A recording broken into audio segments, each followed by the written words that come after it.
the stillness of the night, under a moonless sky, I found myself lost in the sprawling dark woods that bordered my small town. The dense canopy above seemed to swallow the weak beams of my flashlight, turning my hike into a nerve-wracking ordeal.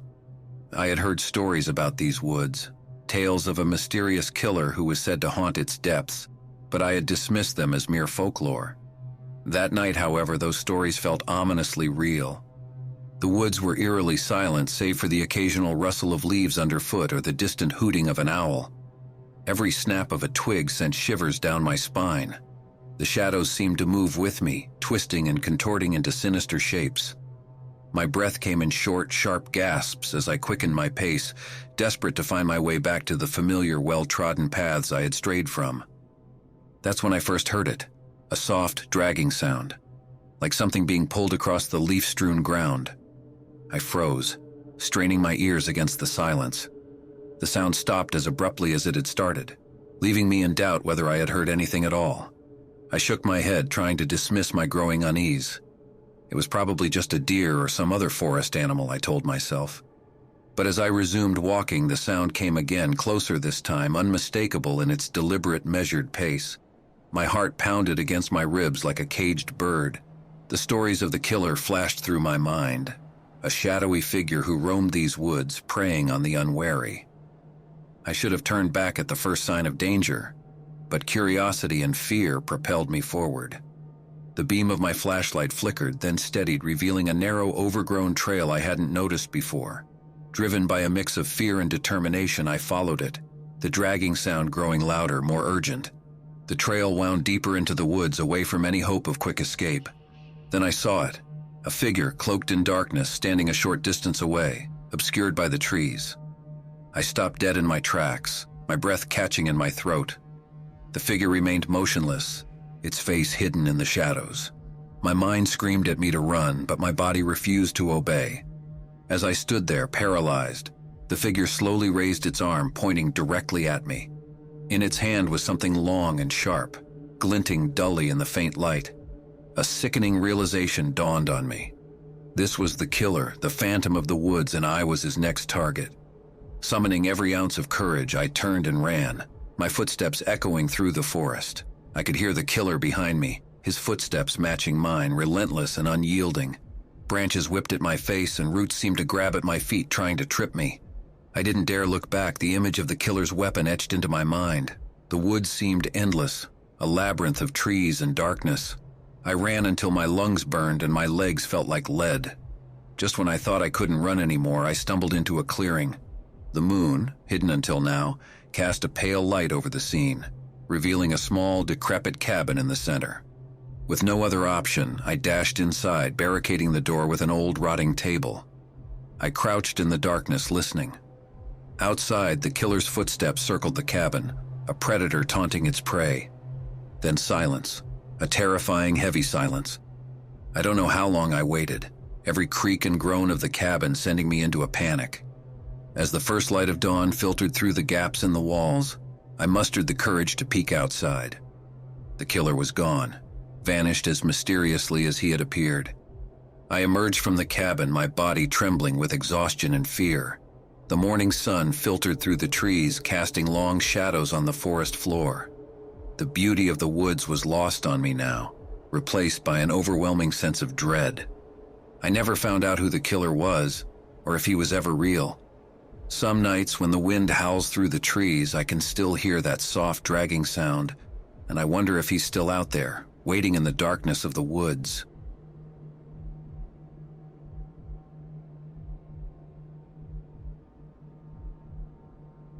In the heart of a dense, ancient forest, my best friend Mark and I had set up camp for a weekend of adventure beneath the towering trees. Our laughter filled the crisp air as we roasted marshmallows over a crackling campfire, oblivious to the lurking darkness that enveloped the woods around us. As the fire dwindled and the night deepened, unease began to creep into our jovial spirits.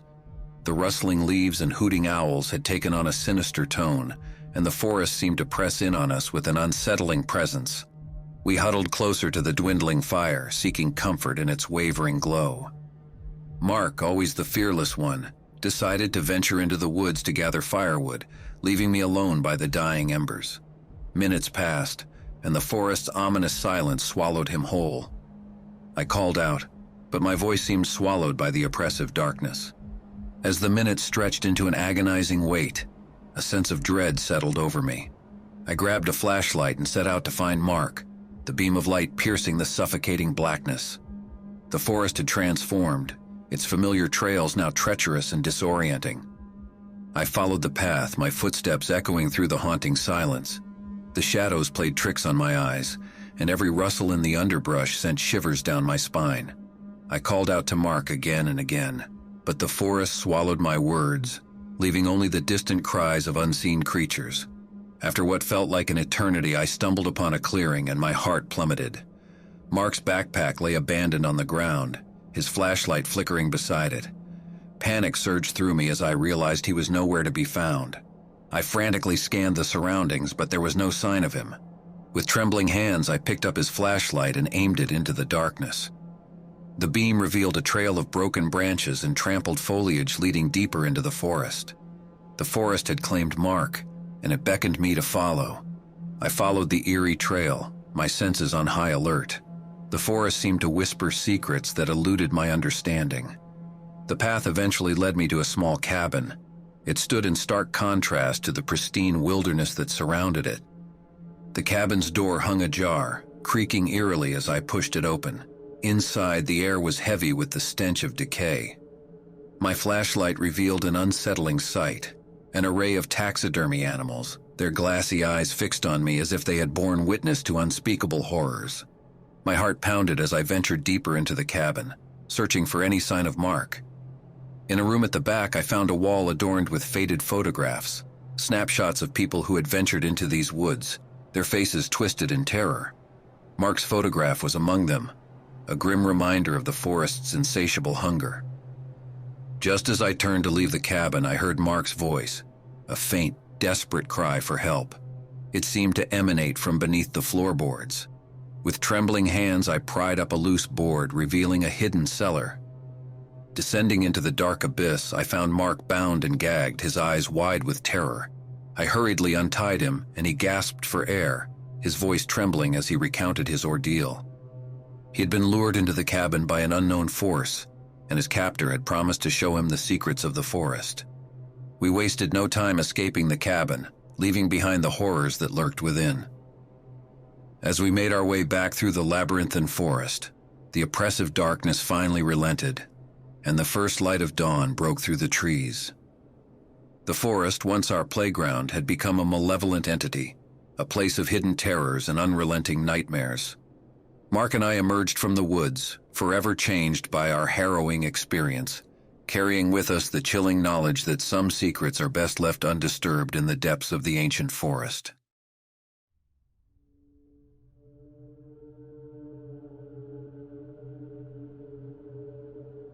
The woods always held a mysterious allure for me, a realm of untamed nature and ancient secrets.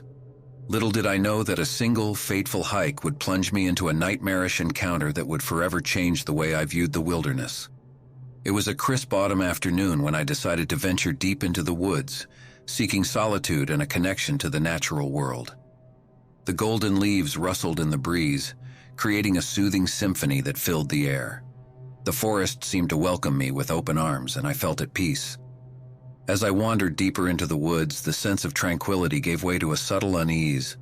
The vibrant foliage that had once been comforting now felt like a veil, concealing something ancient and eerie. The forest's embrace began to tighten, and I realized I had ventured further than ever before. As the sun dipped below the horizon, I lit a small campfire, its crackling flames casting long, flickering shadows on the trees. I had brought enough supplies to last the night, and I settled in, hoping to experience the enchantment of a night in the wilderness. But as darkness settled over the woods, an unsettling hush descended. The nocturnal creatures that usually filled the night with their calls were conspicuously absent. The forest felt silent, as if it held its breath in anticipation of something I could not see. My unease grew with each passing minute, and I decided to extinguish the campfire, hoping to blend into the darkness and avoid whatever had disrupted the forest's natural rhythms. With only the pale light of the moon to guide me, I started my journey back to civilization. The path I had followed earlier seemed to have vanished, replaced by a labyrinth of shadowy trees and dense underbrush. Panic gnawed at my insides as I realized I was lost, disoriented in the inky blackness of the woods.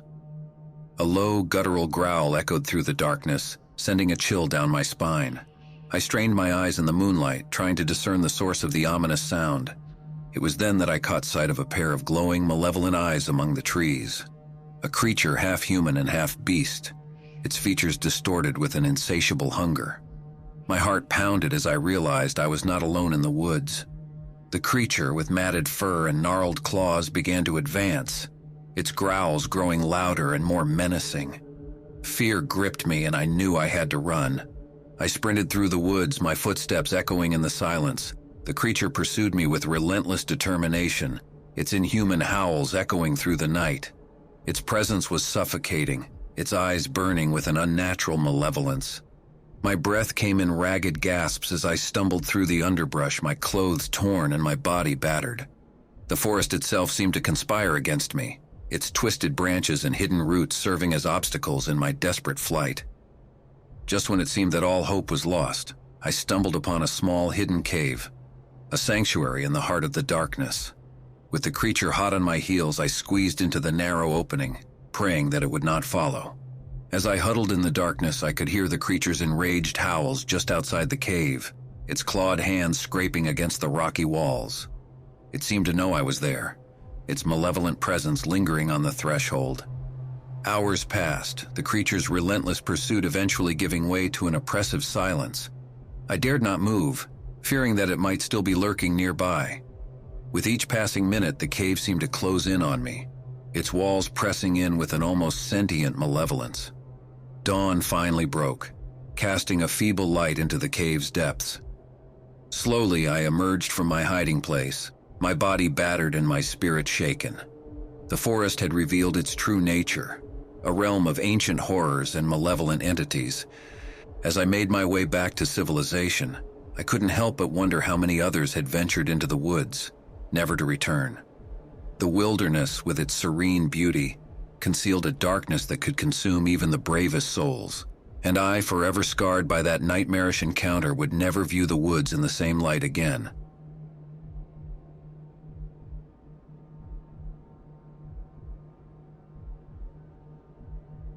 The ancient forest had always been a place of solace and adventure for me, but on this moonless night it became a chamber of terror.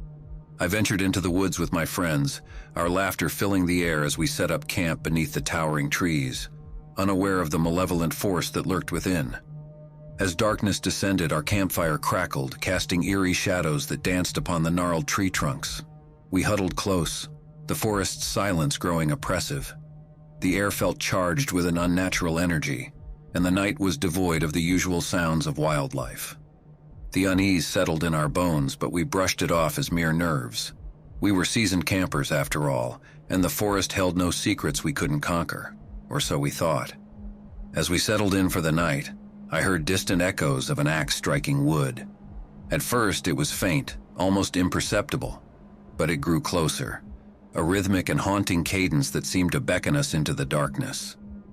My friends exchanged nervous glances, but we decided to investigate, thinking it might be another group of campers. Armed with flashlights, we followed the echoing sound through the twisting labyrinth of trees.